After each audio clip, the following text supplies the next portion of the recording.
नमस्कार, मैं हूं पंकज कुमार और आप देख रहे हैं टीम टीएसपी। टीम टीएसपी के इस खास कार्यक्रम में आपका स्वागत है, जहां हम बात कर रहे हैं राजस्थान में होने वाले उपचुनाव और उपचुनाव की सीटों के बारे में। और उन्हीं सीटों में से एक सीट की आज हम बात करेंगे जो राजस्थान की उपचुनाव के अंदर सबसे हॉट रहने वाली है। जी हां, मैं बात कर रहा हूं 84 विधानसभा सीट की। आने वाले वीडियो में आपको पता चलेगा, जहां पर हम आंकड़ों की सहायता से विश्लेषण करेंगे कि किस तरीके से इस सीट पर पिछले 2 चुनाव से बीएपी कह लीजिए कि राजकुमार रोत का दबदबा रहा है, जो कि अब बीएपी के सांसद हैं और उन्होंने वहां से इस्तीफा दे दिया है। तो अब इस सीट पर भी उपचुनाव होने हैं और मैं कह सकता हूं कि राजस्थान में इस वक्त अगर बीजेपी और कांग्रेस को सबसे ज्यादा टेंशन कोई सीट दे रही होगी तो वो 84 की सीट होगी, जहां पर उनको सबसे ज्यादा मुश्किलें आने वाली है कि 84 की सीट को बीजेपी कांग्रेस कैसे अपने खाते में डाल सकती है। लेकिन अब चुनौती बीएपी के लिए भी कम नहीं होने वाली, क्योंकि यहां से राजकुमार रोत अब सांसद बन चुके हैं।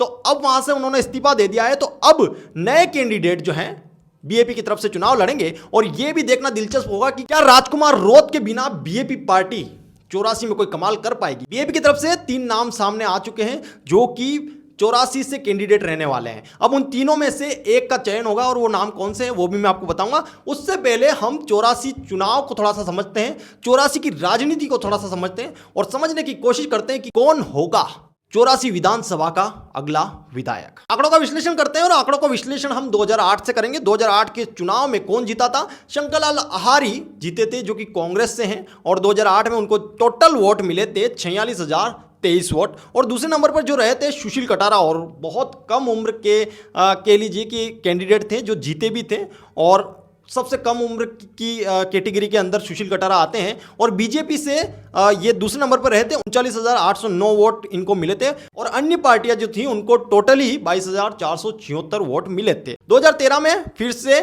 चुनाव होते हैं और तकदीर बदलती है और सुशील कटारा सबसे कम उम्र के विधायक बनते हैं। 2013 में बीजेपी की तरफ से सुशील कटारा 72,247 वोट लेकर आते हैं। दूसरे नंबर पर महेंद्र कुमार बरजोड़ रहते हैं, जो कि कांग्रेस की तरफ से आते हैं। 51,934 वोट इनके खाते में आते हैं। और राजेंद्र बामनिया जो हैं 7,351 वोट लेकर आते हैं, जो कि नेशनल पीपुल्स पार्टी से चुनाव लड़े थे। फिर आते हैं 2018 के चुनाव, जो कि 84 की एक तरीके से कह लीजिए कि राजनीति में बड़ा हलचल लेकर आने वाली थी। एक युवा चेहरा बीटीपी पार्टी की तरफ से आता है, नाम राजकुमार रोत। बीटीपी की तरफ से ये चुनाव जीतते हैं और 64,119 वोट लेकर आते हैं। और दूसरे नंबर पर रहते हैं बीजेपी से युवा विधायक कह लीजिए सुशील कटारा, बीजेपी से ये 51,185 वोट लेकर आते हैं। और मंजू देवी जो कि कांग्रेस की तरफ से थी 35,915 वोट टोटल लेकर आती है। उसके बाद राजकुमार रोत पलट कर नहीं देखते हैं और फिर ये ज्वाइन करते हैं बीएपी पार्टी। बीएपी की तरफ से चुनाव लड़ते हैं और कह लीजिए कि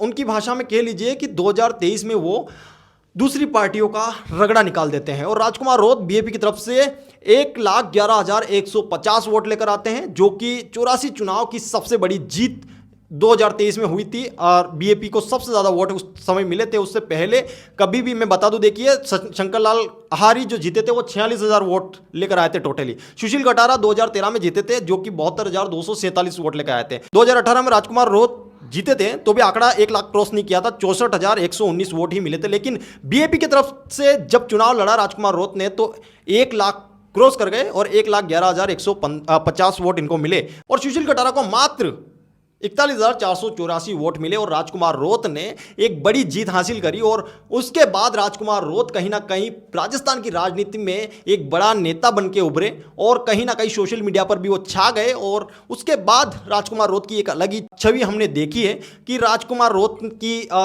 जो राजनीति है वो किस तरीके से वो राजनीति करते हैं और किस तरीके से वो आगे बढ़ रहे हैं। उसके बाद वो सांसद का चुनाव लड़ते हैं और महेंद्रजीत सिंह मालविया जो कि कांग्रेस के गद्दावर नेता थे, बागीदोरा से वो विधायक थे, उन्होंने वहां से इस्तीफा दिया और फिर महेंद्रजीत सिंह मालविया को पटखनी दी। ये बड़ा सवाल था कि क्या महेंद्रजीत सिंह मालविया को राजकुमार रोत हरा पाएंगे, लेकिन बांसवाड़ा डूंगरपुर सीट से उन्होंने महेंद्रजीत सिंह मालविया को सांसद बनने से रोक दिया और राजकुमार रोत ने एक बड़ी जीत हासिल करी और वो बन गए बांसवाड़ा डूंगरपुर सीट के सांसद। राजकुमार रोत के सांसद बनने के बाद 84 की सीट खाली हो गई और वहां पर अब चुनाव होने हैं।